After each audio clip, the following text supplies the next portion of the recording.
నేను చెప్పిన దాన్ని గట్టిగా స్లోగన్ ఇవ్వండి.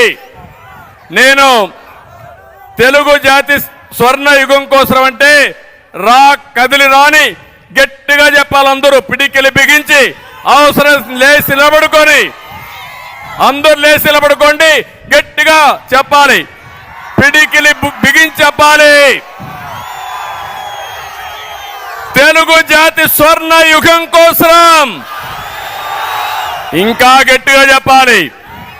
ప్రతి ఒక్కరి గుండెల్ని కదిలించే పరిస్థితి రావాలి. తెలుగు జాతి స్వర్ణ యుగం కోసం, తెలుగు ప్రజల ఆత్మ గౌరవం కోసం, స్వచ్ఛమైన ప్రజా పాలన కోసం, తెలుగు జాతిని నెంబర్ 1 చేయడం కోసం, పోలవరం పూర్తి చేయడం కోసం, రైతుల భవిష్యత్తు కోసం, అక్వా రైతుల కోసం, మన బిడ్డల ఉద్యోగాల కోసం, ఆడబిడ్డల రక్షణ కోసం రాష్ట్రాన్ని కాపాడుకుందాం. చాలా సంతోషం. మళ్ళీ అడుగుతున్నా, సైకో పోవాలి. ఇక్కడ జనసేన కూడా ఉంది కాబట్టి సైకో అంటే పోవాలని గట్టిగా చెప్పాలి.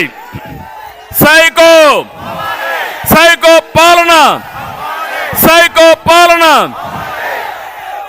అదే మాదిరిగా తెలుగుదేశం జనసేన కూటమి వర్ధిల్లాలని చెప్పాలి. తెలుగుదేశం జనసేన కూటమి, తెలుగుదేశం జనసేన కూటమి, తెలుగుదేశం జనసేన కూటమి. అదే సమయంలో ఎన్టీఆర్ అంటే అమరాయ్. ఎన్టీఆర్, ఎన్టీఆర్, ఎన్టీఆర్. తమ్ముళ్ళు మళ్ళా గుర్తు చేస్తున్నా, మొన్ననే క్రిస్మస్ చేసుకున్నాం, నిన్ననే నూతన సంవత్సరాన్ని మనం సెలబ్రేట్ చేసుకున్నాం. తొందరలోనే సంక్రాంతి వస్తుంది. సంక్రాంతి వేడుకలు పశ్చిమ గోదావరి జిల్లాలో చాలా బాగా జరుగుతాయి.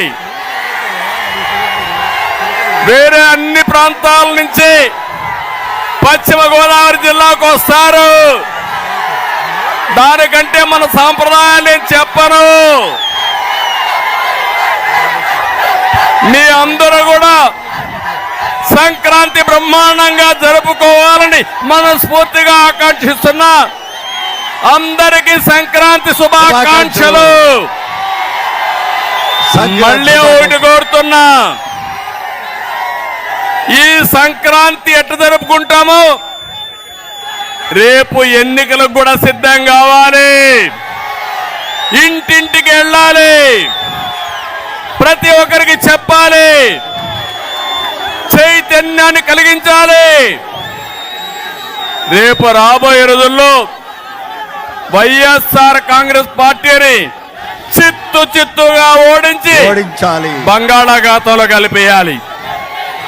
సిద్ధమా అని మిమ్మల్ని అడుగుతున్నా.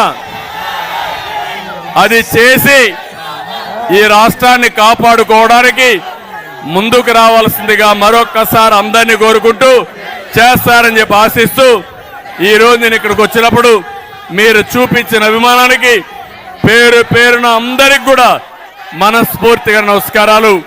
ఈ మీటింగ్ బ్రహ్మాండంగా జయప్రదం చేసిన రెండు పార్టీ నాయకులకి, కార్యకర్తలకి అందరికీ ధన్యవాదాలు. Thank you. అందరికీ నమస్కారాలు. జై హింద్.